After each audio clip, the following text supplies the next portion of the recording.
Welcome back to our Apes Flipped Classroom, and today we are talking about sustainable agriculture. So we've talked all about different aspects of agriculture and their impacts on the environment. And so today we're going to be talking about ways that we can minimize that impact on the environment, make agriculture more sustainable so that we can feed more people for a longer period of time.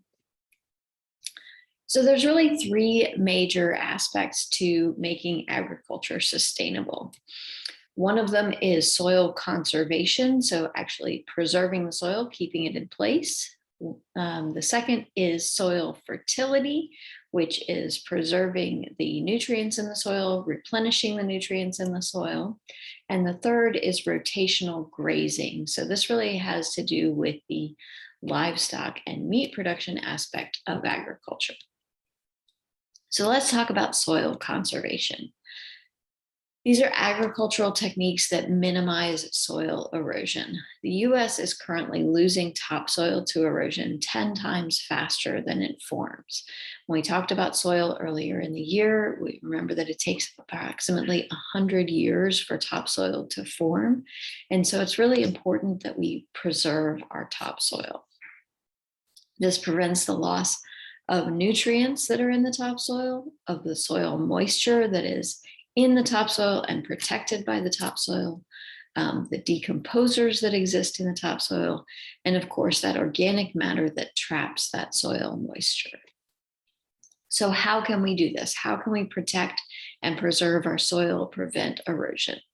So there's a lot of different agricultural techniques that allow us to keep the soil in place and minimize erosion.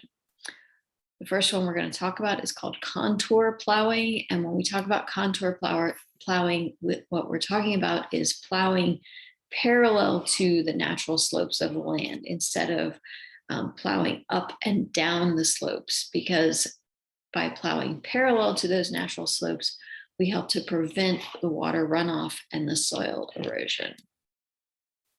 It basically forms like little mini terraces that catch that water, preventing it from running off, which conserves both the soil and the water, which is really important to agriculture as well. And you've probably seen this. You may not have recognized it as such. It's not something that we have a ton of in this area because we don't have a lot of hills. But as you head out farther into the western part of our state, then you'll see contour plowing. Another aspect or another way of minimizing erosion is terracing. And so terrace farming involves cutting flat platforms of soil into a steep slope. And so this is only done when the slopes are really steep and you can't contour plow. And so those flat terraces catch the water. They make it so that there are very steep edges. Water can run off there, but it's held in place on those flat terraces, which prevents runoff and therefore soil erosion. And so we've probably seen pictures of this, even if you've never seen it in person. When you think about images of the hillsides of Greece and Italy, you will almost always see these terraces. You'll also see them in India and China on tea plantations. Another way of preventing erosion is to plant perennial crops. These are crops that live year-round. They can be harvested numerous times without being replanted, which gives them longer, more established roots, and it helps to prevent bare soil between harvests. So those longer roots help to hold the soil in place. They also help to preserve the moisture and allow the plants to get to deeper moisture, which increases the amount of water that is taken up in uptake by the plants.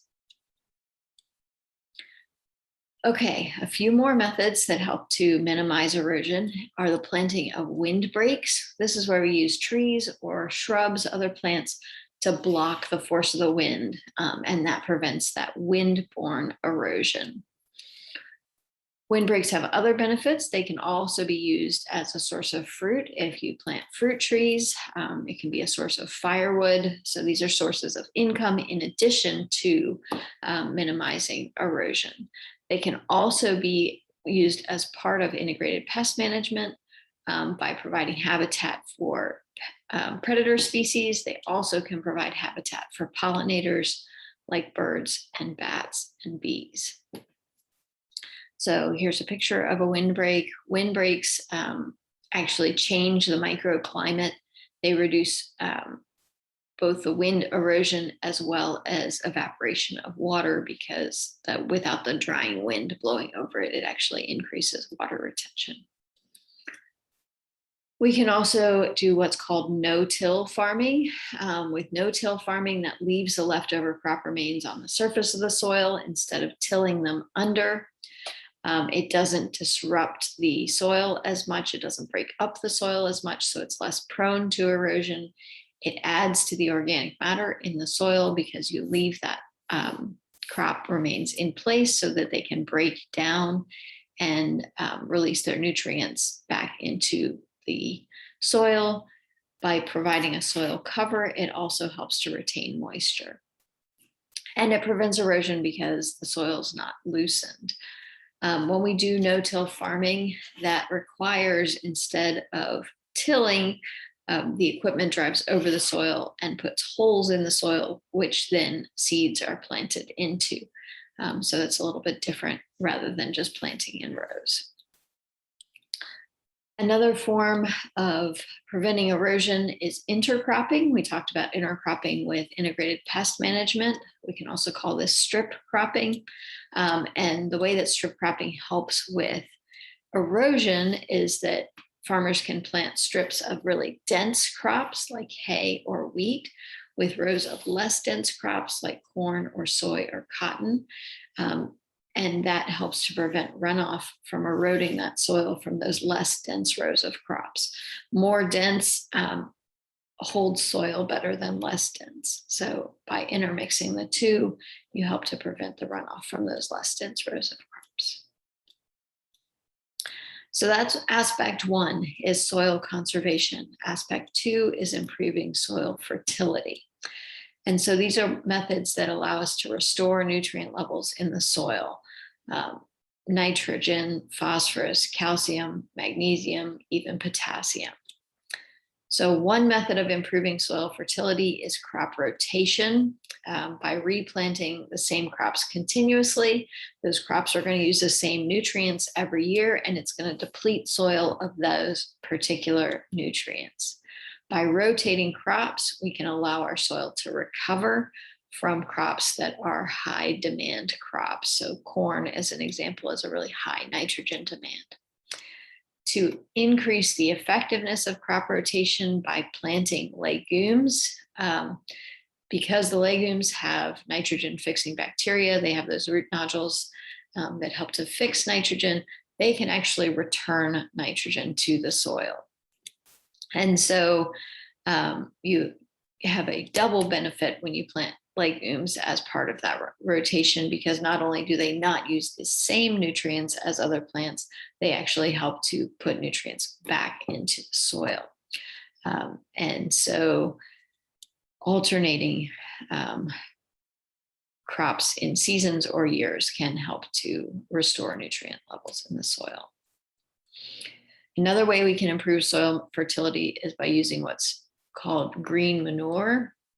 It's not manure at all, but leftover plant material from a cover crop. So we plant the crop in the off season between harvesting and replanting the main crop. That cover crop puts down roots, which stabilize the soil, which limits topsoil erosion. So we have an erosion benefit. But we also leave the remains on the soil to break down, to release their nutrients into the soil. And that's the aspect that we call green manure. So green because it's a plant, manure because it's returning nutrients to the soil. This helps to increase yield for the main crop. Another way of improving soil fertility is applying limestone or lime to fields. Limestone is essentially calcium carbonate. This is a base. It neutralizes acidic soil.